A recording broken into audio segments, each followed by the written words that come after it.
अस्सलाम वालेकुम जी। बीजिंग के कुछ स्टूडेंट हैं जिन्होंने स्पेशली टाइम निकाला है हमारे लिए और रात 12-1 बजे के करीब पढ़ाई वढ़ाई सब ख़त्म करके आए हैं। बहुत शुक्रिया। और किरण हैं, उन्होंने कनेक्ट करवाया हमें इनसे। काफ़ी सारे लोग और भी मैसेज कर रहे थे लेकिन टाइमिंग आगे पीछे हो रही थी, लेकिन ये काफ़ी अपनी क्योंकि स्टूडेंट लाइफ में बड़ा मुश्किल होता है इस तरह टाइम निकालना, लेकिन फिर भी टाइम निकाल के इसलिए आए हैं ताकि आपको पता चले कि क्या क्या मुश्किलात इन्होंने फ़ेस की हैं, तो आप ना फेस करें। सब ज़्यादातर स्कॉलरशिप पे हैं। आपका नाम क्या है? दानिश। दानिश। एतजाज़ अशरफ। एतजाज़ अशरफ। ज़िशान चीमा। ज़िशान चीमा। अमीर तैमूर। अमीर तैमूर। आपका क्या है? मेरा मोज़मा अर्शद। मोज़मा। मोहम्मद आमिर शहजाद। आमिर शहजाद। मोज़मा से शुरू करते हैं जी। मोज़मा, कहाँ से ताल्लुक़ है आपका? अस्सलाम वालेकुम, मेरा ताल्लुक गुजरात सिटी से है। गुजरात से, माशाल्लाह। तो गुजरात में कहाँ पढ़ती थी आप? मैं गुजरात यूनिवर्सिटी में पढ़ती थी। लास्ट जो मेरी डिग्री थी वो गुजरात यूनिवर्सिटी से थी, क्योंकि मेरा स्कूलिंग और कॉलेज जो था वो गुजरात यूनिवर्सिटी का ही कॉलेज था और वो रेलवे रोड कॉलेज था।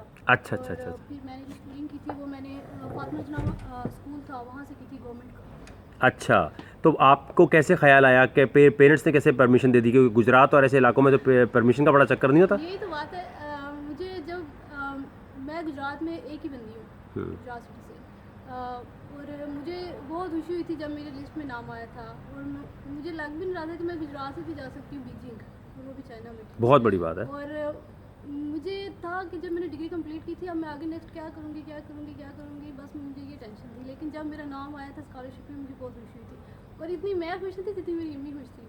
अच्छा। वो आगे मुझे पढ़ाना चाहती थी इंटरनेशनल लेवल पे, और जब मेरा नाम आया तो उन्होंने मुझे तो ये नहीं पूछा कि वहाँ क्या होगा कैसे होगा, बस वो कह रही थी चली जाओ, हमारी अच्छा है। अच्छा, तो मुझे ये बताएं कि स्कॉलरशिप में जैसे बाकी लड़कियां देख रही हैं, आने ये स्कॉलरशिप हासिल करने के लिए करना क्या पड़ता है, होती कैसे है? जैसे जो ट्राई कर रहे होंगे उनको तो पता है, लेकिन अभी जो मैट्रिक में है या ए लेवल्स ओ लेवल्स में, उनको नहीं आइडिया होगा ना यार स्कॉलरशिप के लिए पहले से कैसे प्रिपेयर करें।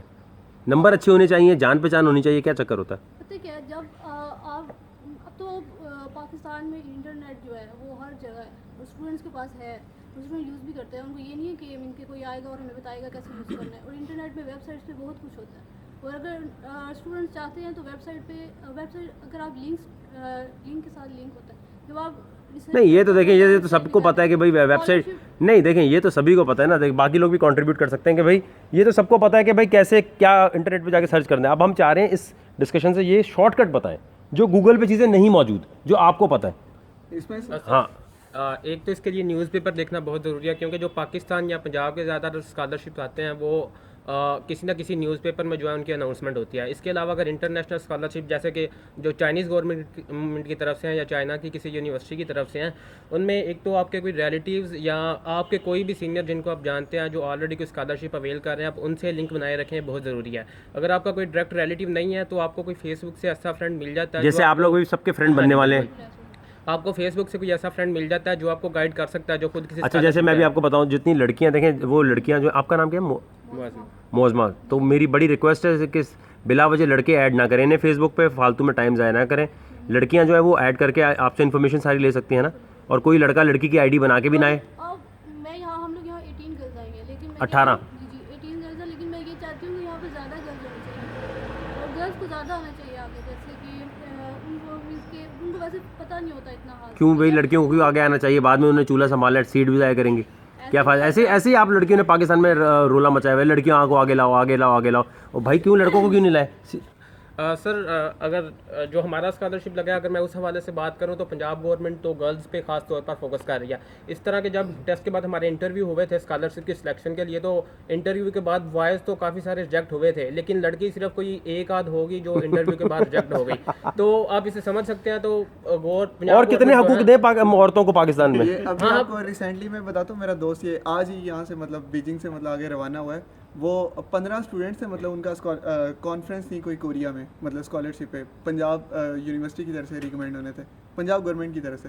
तो उसमें से उन्होंने जो था 15 के 15 जो थे ना, सारी लड़कियां सिलेक्ट कर दी, लड़के सभी रिजेक्ट करके जो था वो उधर भेज दिए। वो कहता विदाउट एनी रीज़न कोई भी लड़का नहीं गया, सभी लड़कियाँ टोटली उधर उन्होंने। तो लड़कियां क्यों सेलेक्ट हो जाती हैं इतनी, आपके ख्याल में?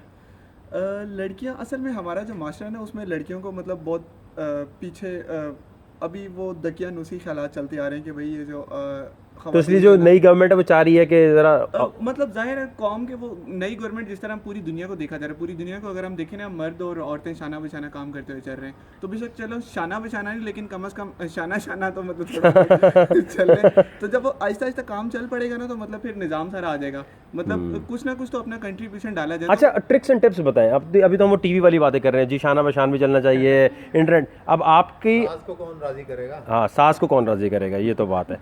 सास को कौन राजी करेगा भाई, उसकी शादी थोड़ी हुई है डैडी, अभी होनी बाकी है। अभी शादी नहीं हुई तो स्कॉलरशिप लगा है, लेकिन जब स्कॉलरशिप लग गया उसके बाद जो है वो हर सास से चाहेगी कि मुझे अपने बेटे के लिए किसी ऐसी लड़की का रिश्ता मिले जिसका कोई स्कॉलरशिप लगा हो और जिसकी जो फ्यूचर में जॉब है वो सिक्योर हो। नहीं, हर सास ये चाह रही होती है कि तकरीबन वो खाने अच्छे पका ले ये कोई चक्कर नहीं होता ऊपर से, है भाई। लेकिन सर मैंने ये नोट किया कि अगर एक लड़की को अगर खाना पकाना और घर संभालना आता है ना, तो वो किसी भी जगह पे काम कर सकती है। हाँ, प्लस पॉइंट किसी भी है। जगह हाँ, एक चीज़ ये है कि हम अगर देखें कि मलेशिया को देखें, मलेशिया एक ऐसा मुल्क है जहाँ पर मर्द भी और ख़वातीन भी बाहिजाब वो काम कर रहे हैं, ओपन रोड पर हैं। अबे अब हम सारी पता कौन सी बातें कर रहे हैं जो ऑलरेडी टीवी शोज में।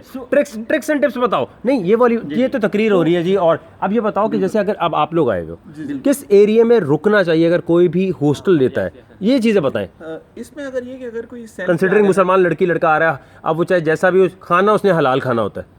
सबसे पहले अगर जो है मतलब ये जो सेल्फ फाइनेंस पे जो स्टूडेंट्स आ रहे हैं, उनके लिए तो सबसे पहले यही कि कोशिश की जाए कि सिंगल बंदा ना आए, मतलब साथ में कोई या ऑलरेडी उनमें कोई कांटेक्ट हो किसी से। नहीं, अगर नहीं है, फर्ज करो अब हम नहीं, बहुत ही ऐसी सिचुएशन देख रहे हैं कि अकेला बंदा आ रहा है ना, एक अकेला बंदा है, अब आपने उसे गाइड करना है, आप उसका इंटरनेट है, आप लोग उसका गूगल है अभी, जी तो उसे डायरेक्टली शॉर्टकट बताएं। वो जब बात करते हैं ना, इंटरनेट पे जाके सर्च कर लें, चले किसी से देख, वो तो सबको पता है, लेकिन अब आपके आने का क्या फ़ायदा हुआ? उसमें हमारा जो है ना, ये बेसिकली ये जो एक टॉप 3 एरियाज बताएं। वोताखो हैतियन डिस्ट्रिक्ट का जो वोताखो एरिया है, वोताखो। वो सारा जो है ना मतलब यूनिवर्सिटीज़ एरिया है, मतलब उसे वहाँ का यूनिवर्सिटी सेंटर। कितने का खर्चा होता होगा एक बंदा अगर एक रूम रहता होगा, स्टूडियो अपार्टमेंट या हॉस्टल? इधर जो है ना मतलब मिनिमम आपको 800 900 हज़ार से जो है ना मतलब आपको रूम इजीली मिल जाता है। कितने का मिल जाता है? अगर तो आपने कोई अच्छा रूम लेना है तो वो 2500-3000, क्योंकि 2500-3000 2500-3000 जवान चाहिए अगर आपको बहुत अच्छा लेना है तो। लेकिन चूंकि थोड़ी इकनॉमिकल इश्यूज हैं, स्टूडेंट्स हैं, तो 1500 के राउंड अबाउट आपका जो सिर्फ और सिर्फ वो है ना, आपके सिर्फ रहाइश के लिए वो आपको चाहिए 1500 जवान। अच्छा, पर महीना। तो हाँ जी। इसको लेने का तरीका क्या होता है? इसको अगर मतलब तो, अब कोई आ रहा है ना पहली दफ़ा, हाँ यस, अब कैसे ले, वो जानता तो है नहीं किसी को। उसके लिए कोई नया बंदा आ रहा है तो उसके लिए बहुत सारे मसाइल होंगे। वो सबसे बड़ा मसला तो ये है कि इंग्लिश किसी को नहीं आती, तो पहले तो आपको वहाँ पे ऐसा बंदा ढूंढना पड़ेगा जिसको इंग्लिश आती हो। अब फर्ज करो मैं आया, अब मैं हाँ। पूछ रहा हूँ, आप मिल गया, मैंने अब MBBS करना है यहाँ से, सारों को MBBS का शौक है, जिनके नंबर वहाँ नहीं आते वो यहाँ आ जाते हैं। तो अब ये बताएं कि अब जो यहाँ आया हुआ है, ये अब मैं भाई कौन से एरिया में लूँ घर के? मेरे पास 1000 जन है मेरे पास। ये अगर तो कोई पाकिस्तानी आता है तो उनके लिए ख़ास सहूलत यहाँ पे ये है कि बीजिंग की खासकर हर यूनिवर्सिटी में बहुत सारे पाकिस्तानी मौजूद हैं।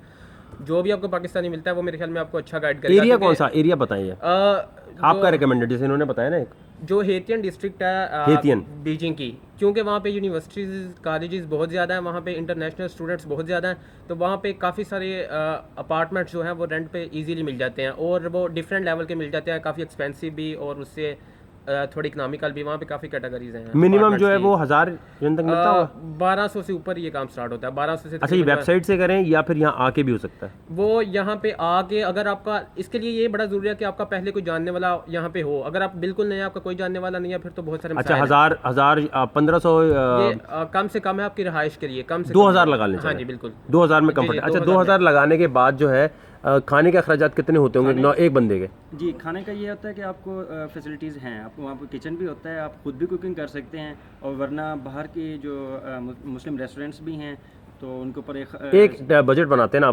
2000 हो गया इसका अपार्टमेंट का, खाने का अप्रॉक्सीमेटली आपका खुद भी खरीद के अगर बना रहे हैं, खुद भी खरीद के बना रहे हैं तो 1200 मैक्सिमम। 1200 मैक्सिमम बता रहा हूँ। अगर आप बाहर से लेके खाते हैं ना तब- रेस्टोरेंट से, तब इतने पैसे लगते तब हैं। इतना लेकिन जब आप खुद से कुकिंग करते हो, घर ले आते हो, खुद पकाते हो, लेकिन वो अगर आप पूरे मंथ का भी करते हो ना, ये नहीं कि थोड़ा खींच के, अगर आप ठीक ठाक खा लेते हो घर में खुद पका के, तो आपकी 300 रैन 300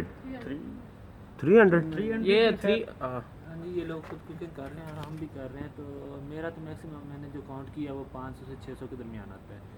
तो हम जब लोग जाते हैं यहाँ पे हलाल फूड हर चीज़ अवेलेबल है, तो मतलब मुस्लिम रेस्टोरेंट भी यहाँ पे काफ़ी। चलें जी, महीने के 2000 उसके हो गए, 1000 आप लगा लें, बहुत भी अगर हमने बाहर भी खाना है, बहुत इधर उधर घूमना भी है तो 1000 उसके लगा ले, 3000 हो गए। और क्या चीज़ बिलिंग वगैरह ये और काबे जो इनका जो रूम का ना इशू वो भी है कि इनकी एक वो वेबसाइट जो बनी हुई है पायदू, उस पर आप जो पायदू स्पेल कीजिएगा, BAIDU, ये इनका गूगल है एक तरह का। ये हाँ जी, उस पर आप जो है ना इनको सर्च कर सकते हो, आपको रूम की जो है डिफरेंट वैरायटी में आप उनको कांटेक्ट करके हाँ, लेकिन एरिया आपका कौन सा एरिया रेकमेंडेड है जहाँ आना चाहिए, इनको रुकना चाहिए स्टूडेंट? हमने जो अब हमें तो तीन मंथ हुए हैं, तो हमारी इतना एक्सपीरियंस नहीं है कि कौन सी आप कौन से एरिया में? हम उदा खो के एरिया में। सही है वो एरिया? वो एरिया हमारे लिए ठीक है। अच्छा, तो ये बताएं कि 3000 ये हो गए, प्लस फिर ट्रैवलिंग आप सबवे का बताएं जी। सबवे में ट्रैवलिंग जो है इसके लिए कार्ड कैसे बनता है, क्या चक्कर होता है? उसके लिए ये है कि तीथी है, ये जो अंडरग्राउंड इनकी सबवे ट्रेन है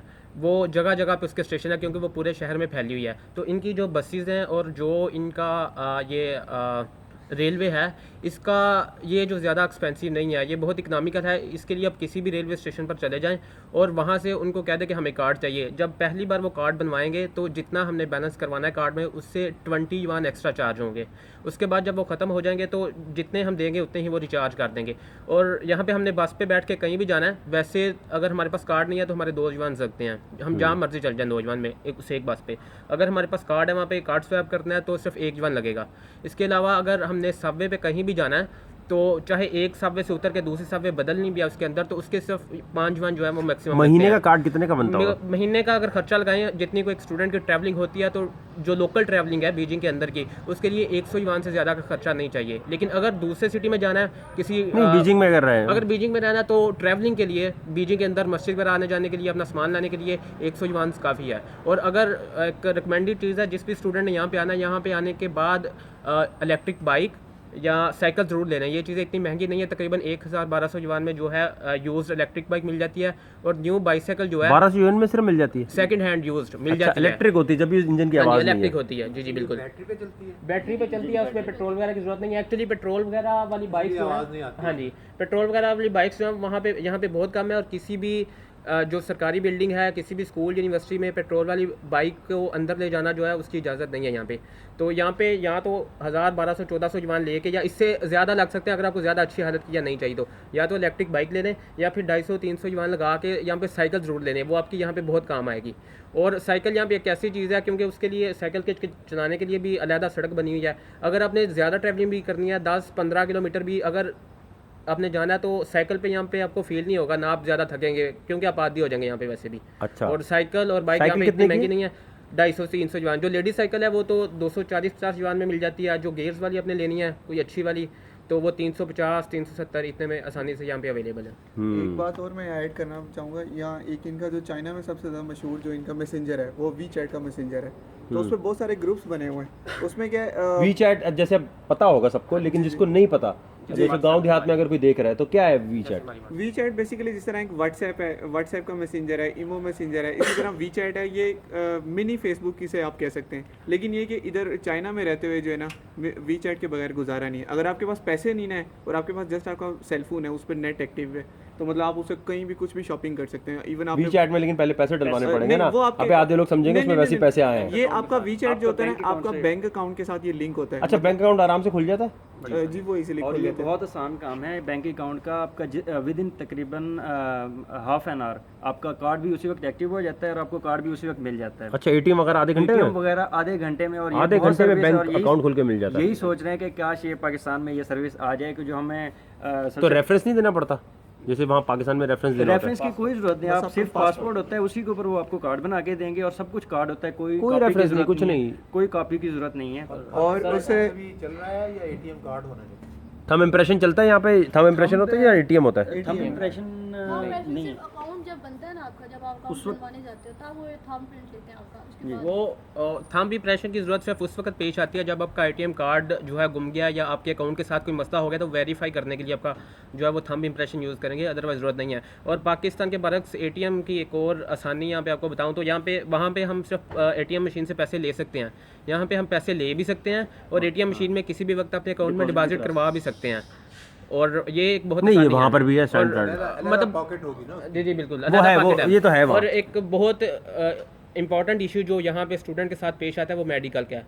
यहाँ पे मेडिकल एक ऐसी चीज़ है जो बहुत ज़्यादा एक्सपेंसिव है पाकिस्तान में, और यहाँ के मेडिकल में अगर इकोनॉमिकल देखें तो बहुत ज़्यादा फ़र्क है। तो अगर अगर पे यहाँ बीमार हो गए, हाँ जी, अगर हमें सिर्फ एक आम सा बुखार भी हुआ है, कोई ज़्यादा मसला नहीं हुआ, तो उसके लिए भी 300-400 युआन का खर्चा हो जाता है।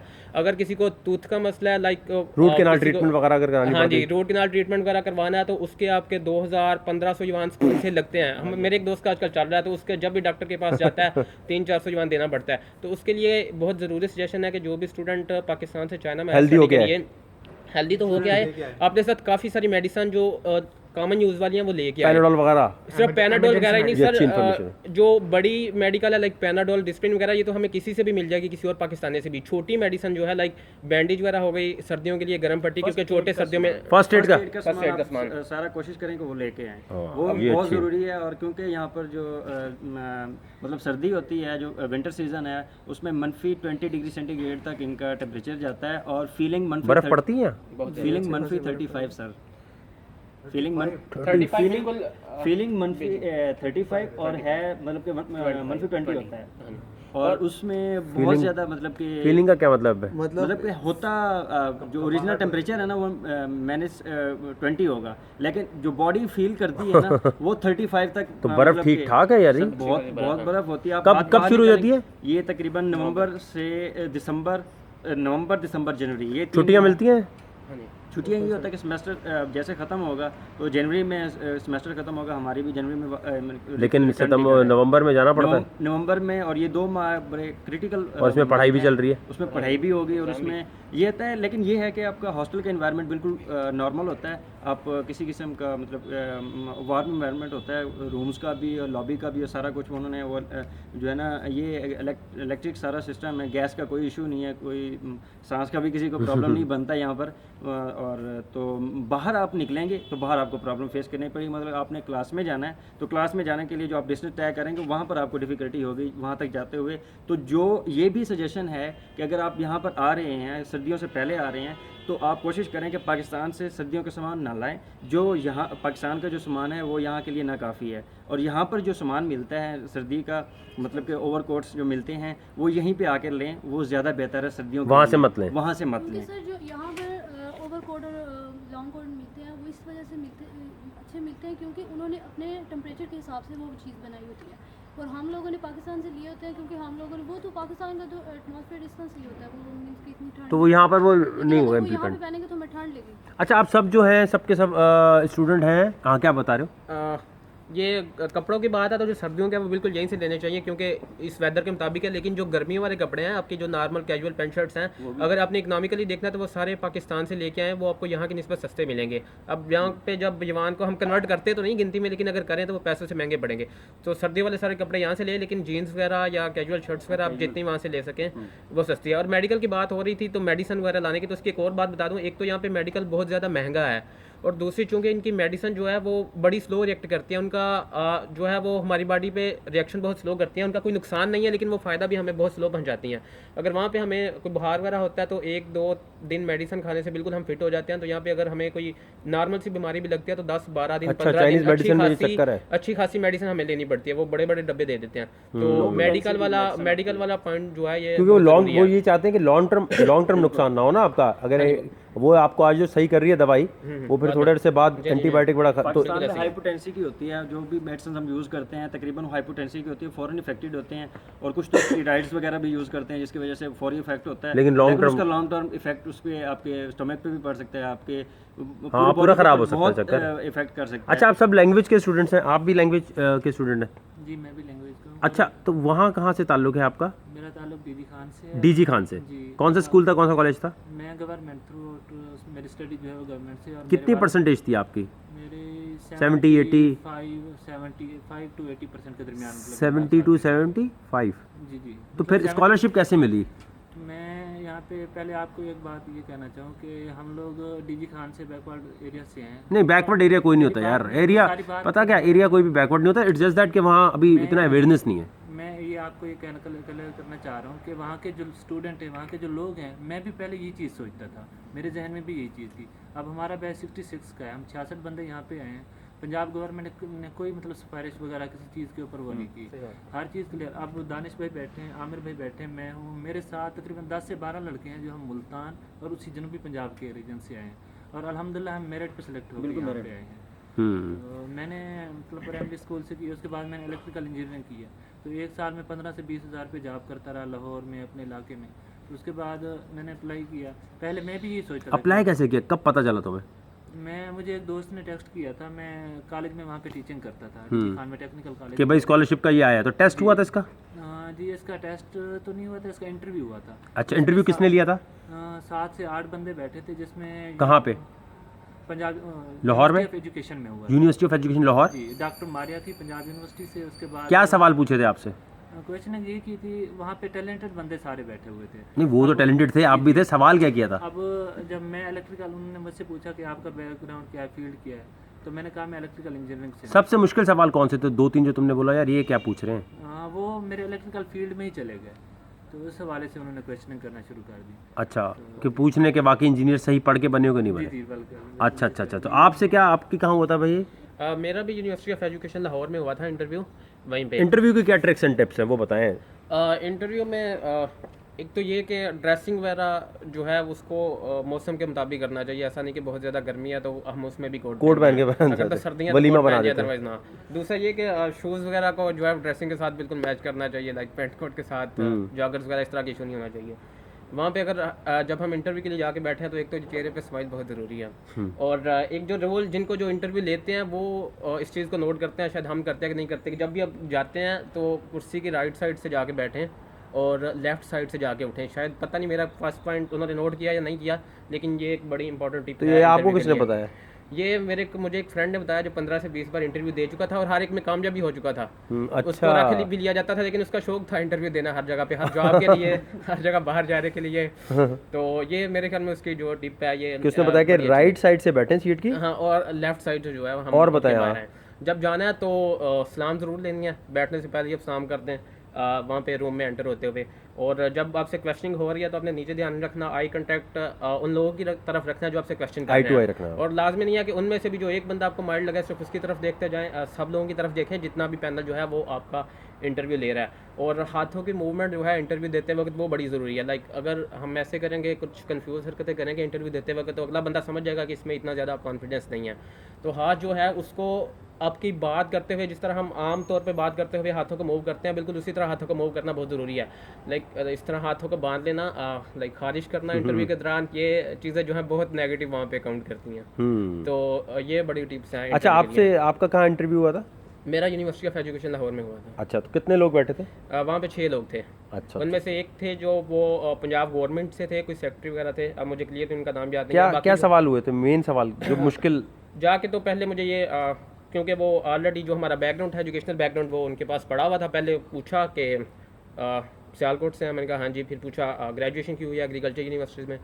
हाँ जी। फिर उन्होंने पूछा कि ये जो आपने जब ग्रेजुएशन की तो आपने कितने मार्क्स वहाँ पे लिए यूनिवर्सिटी में? तो वो मैंने उनको बताया कि मैंने जो है। अच्छा, परसेंटेज का फ़र्क पड़ता है कि कौन ऐसा जिसकी परसेंटेज कम है लेकिन इंटरव्यू में उसका हो गया? किसकी परसेंटेज आप में से ज़रा कंपैरेटिवली, आप सब में से सबसे ज़्यादा किसकी परसेंटेज आई थी? मैंने यूनिवर्सिटी में जो हमारा बैच था बीएससी का, उसका मैं टॉपर हूँ, और मैट्रिक में मेरी तकरीबन 90% के करीब 89% है। आपकी कितनी परसेंटेज थी ग्रेजुएशन के टाइम? ग्रेजुएशन में मेरी थी 78%। 78। आपकी कितनी थी? मेरी 68 थी। आपकी कितनी थी? 85 थी। मेरी 76 थी। 76। मेरा जीपीए था 4 आया था। 4। हाँ, तो ये मतलब आप तो काफ़ी ज़्यादा आया होता। अच्छा, तो मुझे ये बताएं कि अब यहाँ पर आपने साइकिल दिला दी, मेडिसिन ले आए, घर ले लिया। एक और चीज़ है, जब यहाँ पर बर्फबारी स्टार्ट होती है जनवरी में, बहुत ज़्यादा तेज़ हो जाती है, तो ये क्या करते हैं, क्योंकि रोड्स जो होती हैं वो अक्सर ब्लॉक हो जाती हैं, ठीक है, और ये बिल्कुल इनकी दुकानें वगैरह बंद हो जाती हैं। उससे पहले ही जनवरी से जब बर्फबारी ज़्यादा होना शुरू हो जाती है, उससे पहले ही आप घर में चीज़ें स्टोर कर, अच्छा क्योंकि जब फिर आप बाहर जाते हो ना, फिर आपको यहाँ पे कुछ भी नहीं मिलेगा। अच्छा अच्छा। तो फिर ये है कि उससे पहले ही आप ना, जो आपकी ज़रूरत की चीज़ होती है, जो आप ज़्यादा शौक से खा लेते हो, जो कॉफ़ी है उसकी बहुत ज़रूरत पड़ती है, यहाँ पे एक चाय है नूडल्स की जो आपको चाय गर्म रखती है, यहाँ पे अक्सर चाय वो लोग पीते हैं, ठीक है, वो आपको चाय यहाँ में मिल जाएगी, वो आप ले लें, कॉफ़ी ले लें, और इस तरह की गर्म गर्म चीज़ें जैसे नट्स वगैरह होते हैं, इस तरह की चीज़ें आप स्टोर कर लें अपने पास। क्योंकि फिर बाद में आपको नहीं मिलती। और टाइमिंग क्या है एजुकेशन यहाँ पर इस क्लासेस वगैरह की आपकी? इधर मॉर्निंग की सुबह 8:30 बजे से 12:30 बजे तक है। उसके बाद आगे जैसे जैसे मतलब नेक्स्ट सेमेस्टर में जाते हैं तो मतलब हमारे जिस तरह सीनियर्स हैं ऑलरेडी पढ़ रहे हैं, वो रात मतलब इवनिंग तक 5, 6, 7, 9 बजे तक भी उनकी क्लासेस एक्स्ट्रा क्लासेस चल रही होती हैं। और अगर आपको इन केस मतलब यहाँ के टीचर्स जो इंतहाई कोऑपरेटिव हैं, मतलब जिस तरह हम आए थे शुरू में स्टार्ट में हमारा सेमेस्टर थोड़ा हम लेट हो गए थे, सेमेस्टर ऑलरेडी शुरू हो गया था, तो उन्होंने हमारे लिए 2 से 3 एक्स्ट्रा टीचर्स अरेंज किए हुए थे। मतलब क्लासेस के बाद आप फ्री ऑफ कॉस्ट जो है ना, मतलब आके आप में से जो स्टूडेंट समझते हैं आपको किसी भी सब्जेक्ट में या किसी भी टॉपिक में मसला है तो आप उनसे पढ़ सकते हैं। वो फिर फैकल्टी कैसी है, मतलब कोऑपरेटिव है क्या है? फैकल्टी बहुत ज़्यादा कोऑपरेटिव है, इनकी टीचिंग मेथोडोलॉजी जो है वो बहुत ज़बरदस्त है। इवन ये क्लास में आपको इस तरह का पढ़ा देते हैं कि आपको घर में जाके बहुत कम पढ़ने की ज़रूरत पड़ती है। अगर आप अच्छा। कम भी पढ़ लेते हैं आपको ज़रूरत पड़ जाती है। ऐसी टीचिंग मेथोडोलॉजी होनी चाहिए, लेकिन मैंने नहीं देखी अपनी यूनिवर्सिटी लाइफ में। वहाँ पे अनफॉर्चुनेटली टीचर्स का बिहेवियर जो है स्टूडेंट के साथ थोड़ा सख्त रहता है। शायद कई टीचर्स ऐसे होते हैं जो शायद बहुत ज़्यादा स्टूडेंट के साथ फ्री होना पसंद नहीं करते, लेकिन यहाँ पे हर टीचर हर स्टूडेंट को पर्सनली जानता है, वो उससे पर्सनली मजाक भी करता है, और जो चीज़ें वो पढ़ाते हैं क्लास में बार बार साथ में उसकी रिवीजन करवाई जाती है। तो बहुत ज़्यादा जो मेथोडोलॉजी है इनकी वो बहुत ज़्यादा एडवांस है हमारी निस्बत यहाँ पे। अच्छा, तो ये चीज़ हमें अडॉप्ट करने की ज़रूरत है, इनकी टीचिंग मेथोडोलॉजी। इनकी सोशल लाइफ भी तो अच्छी होती है ना। हमारा टीचर तो घर में बीवी से लड़के आया होता है ना, वो गुस्सा कहाँ निकालेगा? अच्छा, तो ये बताएं कि आपके ख्याल में जितने भी लोग आपके इस फील्ड में अब आ रहे हैं, फ़ायदा क्या होगा भाई इतनी चाइनीज़ पढ़ने का?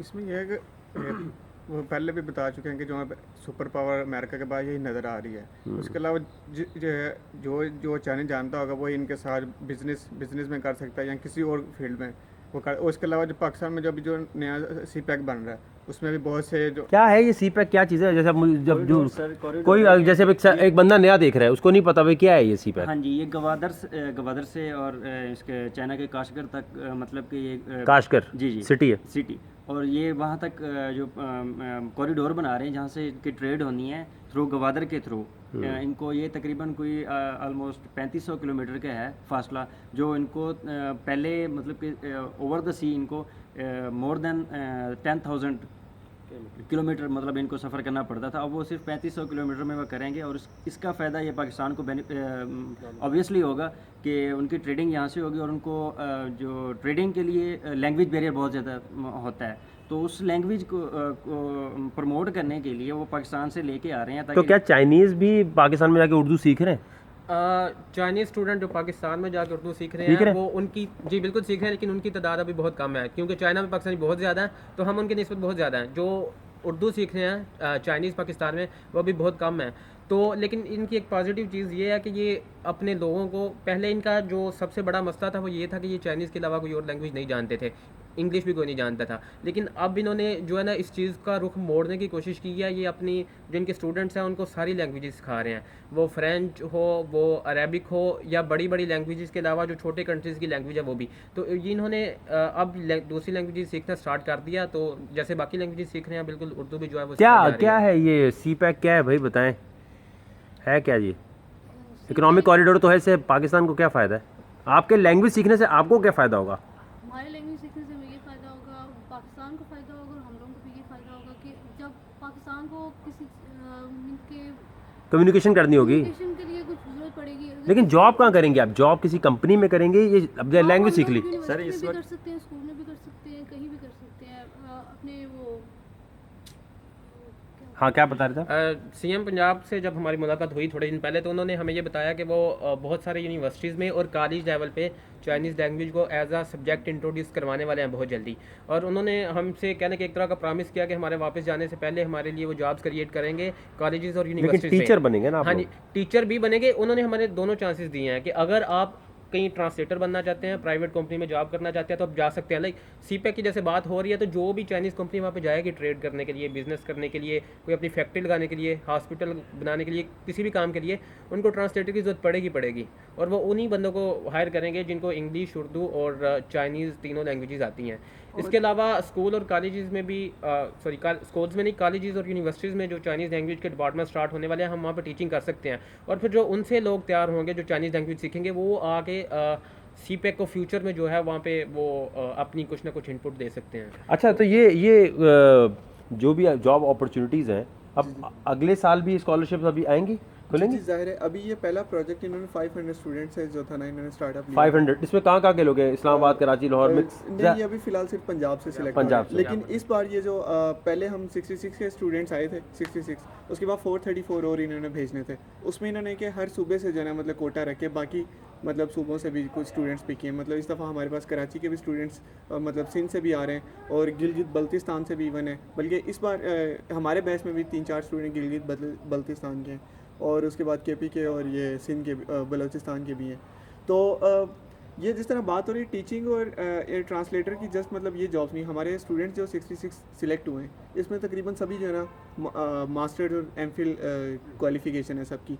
तो मतलब ये उनके साथ एक प्लस पॉइंट चाइनीज़ लैंग्वेज का जो है ना, मतलब उनकी रिक्वायर्ड फील्ड में भी मतलब जब वो एज अ चाइनीज़ लैंग्वेज के प्लस पॉइंट के साथ जाएंगे तो मतलब जिस तरह इतने सारे प्रोजेक्ट स्टार्ट हो रहे हैं, मतलब केमिकल इंजीनियर एक बंदे ने की हुई है तो वहाँ एक केमिकल की फैक्ट्री लग रही है और साथ उसे वो चाइना ने आके इन्वेस्टमेंट सारी कर रहे हैं और साथ एक बंदा उसे चाइनीज़ आती है, तो जाहिर है एक तो मतलब उसे जॉब की लेकिन अपॉर्चुनिटी बेसिकली तो ट्रांसलेटर ही बन रहे हैं ना, नहीं, जाहिर है अब उसे केमिकल इंजीनियर की जॉब मिल रही है, तो लेकिन केमिकल का नॉलेज भी होना चाहिए। केमिकल का नॉलेज उसे होगा, ट्रांसलेटर की उसे एक्स्ट्रा मतलब वो पे करेंगे, जाहिर है मतलब ये उसका एज अ प्लस पॉइंट हो जाएगा। कितनी आपने एस्टिमेटेड कितना सोच रहे हैं, कितनी तनख्वाह लग जाएगी इसके बाद? 1 लाख से ऊपर 1 लाख से ऊपर? अगर तो जैसे सीएम साहब ने कहा कि 17 ग्रेड में हमारी जॉब वो इंश्योर करेंगे, तो अगर वो तो जाती है तो 17 स्केल की जॉब स्टार्ट होती है हमारे यहाँ 42-43,000 से। हाँ। अगर हम वहाँ पे जाते हैं तो Facilities यही है, अगर प्राइवेट में जाते हैं तो 1 लाख प्लस जो है वो हमारे ख्याल में होगी। तो कितना कोर्स रह गया अभी आपका बाकी? सर अभी तो हमारे फोर्थ मंथ स्टार्ट हुआ है हमारा, 2 साल का इनके वो है। और इसमें हमने जनवरी में हमारा दूसरा सेमेस्टर यानी कि ख़त्म होगा और उसके बाद 1 माह की एमबीबीएस के कितने स्टूडेंट्स को जानते हैं जो यहाँ अच्छा प्राइवेटली जो पढ़ रहे हैं उनमें से किसी को जानते हैं आप लोग? जी बिल्कुल, CMCU में है कैपिटल मेडिकल कॉलेज यूनिवर्सिटी। अच्छा, बेस्ट मेडिकल कॉलेज कौन सा है यहाँ पर? मेडिकल का और का तो आइडिया नहीं होगा, आइडिया नहीं है फिलहाल उरुमची इतना। में है ज़्यादा मेडिकल कॉलेजेस जो है ना, उरुमची में। और दूसरा सबसे पहला मतलब स्टूडेंट्स जो है ना इधर कोशिश करें कि मतलब सेल्फ पे ना आए, क्योंकि इधर हम आए तो हमें पता चला इतने स्कॉलरशिप्स है ना, मतलब आपके मैट्रिक FSC इंटर लेवल पे। कल एक मेरा कज़न ही आ रहा है, मतलब कज़न ही समझ लें, दूर का ही है, तो इंटर लेवल पे उसकी सिलेक्शन हुई है। अच्छा, स्कॉलरशिप इंटरनेट पे कोई ऐसी वेबसाइट है जहाँ पे सब्सक्राइब करें तो आपके पास नोटिफिकेशन आ जाए, है कोई ऐसी? नोटिफिकेशन आते हैं। एक तो इनका स्कॉलरशिप का ये है कि खुद डायरेक्टली यूनिवर्सिटीज़ जो हैं वो बहुत ज़्यादा स्कॉलरशिप अनाउंस करती हैं। एक तो जो आपके पसंद की यूनिवर्सिटीज़ हैं उनको आप ढूंढ के रखें कि चाइना में कौन कौन सी आपके फील्ड से रिलेटेड जैसे है। बताओ उनके top साथ- 5 हाँ जी, top उनके 5 साथ इन टच रहे। दूसरा जो स्कॉलरशिप के लिए इनका सबसे बड़ा प्लेटफॉर्म है वो है चाइनीज़ गवर्नमेंट स्कॉलरशिप्स, उसका जो शॉर्ट फॉर्म है वो है CSC। तो CSC के फेसबुक के पेजेस लाइक किए जा सकते हैं या CSC जो वेबसाइट है उसके साथ जो है वो रेगुलरली इन टच रहा जा सकता है। सबसे ज़्यादा स्कॉलरशिप जो है पूरी दुनिया में जो चाइना में स्टूडेंट्स आते हैं वो CSC के थ्रू आ रहे हैं। तो CSC जो लोग जहाँ पे चाइना में आना चाह रहे हैं किसी कोई स्कॉलरशिप अवेल करके, तो जो CSC है इनका प्लेटफॉर्म, उसके साथ आप लोग इन टच रहें थ्रू तो इंटरनेट। घूमने फिरने की ज़्यादा अच्छी जगह कौन सी, कहाँ जाते हैं आप ज़्यादा स्टूडेंट जो है? अभी तो बीजिंग के जो अभी तो यहाँ पे नहीं, बीजिंग में ही बीजिंग में तो अभी इसमें एरिया? समर पैलेस है, और इसके अलावा ओलंपिक पार्क्स हैं, इसके अलावा तो आप कहाँ जाते हैं?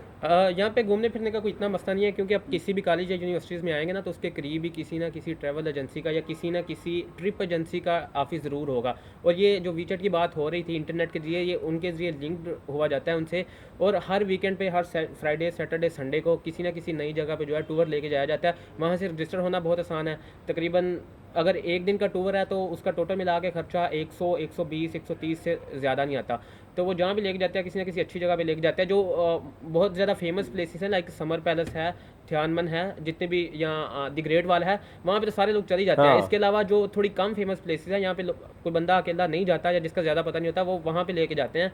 तो ट्रिपिंग जैसे? वगैरह जैसे कोई रिजॉर्ट वगैरह। हाँ? कोपाई वाटर टाउन है कोपाई? जी, कोपाई वाटर टाउन है, लेवेंडर रिजॉर्ट हैं शांतुन हो गया। हाँ जी। शांतोलॉग क्या चीज़ है? शांतुन भी जो था ना मतलब हाइकिंग की एक बड़ी फिट सी प्लेस है। फिर आज एक और मतलब वो आज हम गए थे, अभी यहाँ 8 बजे पहुँचे हैं रात को। सुबह गए थे ट्रिप पे, हम गए थे glass bridge, UFO glass bridge है और ग्लास प्लैंक है। ग्लास ब्रिज क्या चीज़ है? ग्लास ब्रिज मतलब कि उन्होंने एक ब्रिज बनाया है, टोटल ग्लास का है, उसके ऊपर दो मतलब दो पहाड़ों के दरमियान। ये कहाँ पर है? ये सर डिस्ट्रिक्ट है थ्यान्युन, थियनयुन। तो बीजिंग का ही डिस्ट्रिक्ट है कैनियन तकरीबन कोई यहाँ से 2.5 से 3 घंटे की ट्रैवलिंग है बाई बस। तो उस आप सब ने सबवे के कार्ड बनाया हुआ है या कुछ और बनाया हुआ है? हम सब ने सबवे कार्ड बनाया हुआ है। महीने का हमने- कितने का पड़ता है? सॉरी, महीने का जो लोकल आपने ट्रैवलिंग करनी है 100 से ज़्यादा नहीं पड़ता, क्योंकि हमें ज़्यादातर मस्जिद में जाने की ज़रूरत पड़ती है। मस्जिद कहाँ पर है यहाँ? मस्जिद हर यूनिवर्सिटी से तकरीबन किसी से 20 मिनट के फासले पर होगी, किसी से पूरे एरिया बीजिंग एरिया कौन से? पूरे बीजिंग में डिफरेंट इलाकों में है। तो आप क्योंकि जैसे आप जहाँ जाते हैं, बहुत ज़्यादा तो नहीं है। आप जहाँ जाते हैं? वो इलाके का एग्जैक्ट नाम तो मुझे याद नहीं है, लेकिन हमने डिस्ट्रिक्ट में ही है, हाइडेन डिस्ट्रिक्ट में ही है, अच्छा, उसी में जाते हमने बसेस के नंबर वगैरह याद रखे होंगे, हमने किस बस पे बैठ के किस मस्जिद में जाना है वो उसके लिए। और जो स्टूडेंट्स खासकर बीजिंग में आना चाहते हैं और बाद में कोई ट्रिप वगैरह का जब भी उनका मूड बने, तो जो बीजिंग में आना चाहते हैं उनके लिए जो दो सबसे ज़्यादा फेमस इनकी ट्रिप एजेंसीज हैं, वो एक FCN है, फॉरेन चाइना, वहाँ पे ज़्यादातर फॉरेनर स्टूडेंट्स के साथ लिंक्ड हैं, और दूसरी जो है वो CET है, कल्चरल एक्सचेंज ट्रिप। तो ये जो दो ऐसी एजेंसीज हैं जो कि थोड़ी इकनॉमिकल भी हैं, आपको अच्छी सर्विसेज भी प्रोवाइड करती हैं, और जो ज़्यादा फैसिलिटेट करती हैं फॉरेनर स्टूडेंट्स को। तो जो स्टूडेंट बीजिंग में आना चाहते हैं वो इन दोनों को यहाँ पे आने के बाद सब्सक्राइब कर सकते हैं, FCN और CET। चलें, थैंक यू सो मच आपके टाइम का। और बाकी जितने भी लोग हैं मैं इनको टैग कर दूंगा फेसबुक पे, तो जितने भी लोग हैं उनसे मेरी रिक्वेस्ट ये है कि भाई ये आपकी हेल्प के लिए ना इनका कोई फ़ायदा है इस वीडियो में, ना मेरा कोई फ़ायदा है, हम सब आपके लिए एक ब्रिज बन रहे हैं। तो मिसयूज़ मत करना इस फैसिलिटी को, कि अगर वो बेचारी एक लड़की है, अगर उसकी आईडी है तो उसको तंग कर रहे हैं, या इनको उल्टे पुल्टे लड़कों को मैसेज करके चेक करने की कोशिश कर रहे हैं कि जी स्कॉलरशिप पे जो लड़का आया हुआ देखें वो एक लड़की से बात करनी शुरू कर दी। करते हैं लड़के इस तरह की हरकतें। टाइम वेस्ट ना करें, आपको कोई इन्फॉर्मेशन चाहिए बताएं, ये हेल्प ज़रूर करेंगे। जब ये इतनी ख्वारी करके मेरे पास आए हैं मुझे ढूंढते हुए यहाँ, तो ऑब्वियसली आपकी हेल्प ही करना चाहते हैं, तो मिसयूज़ मत कीजिएगा।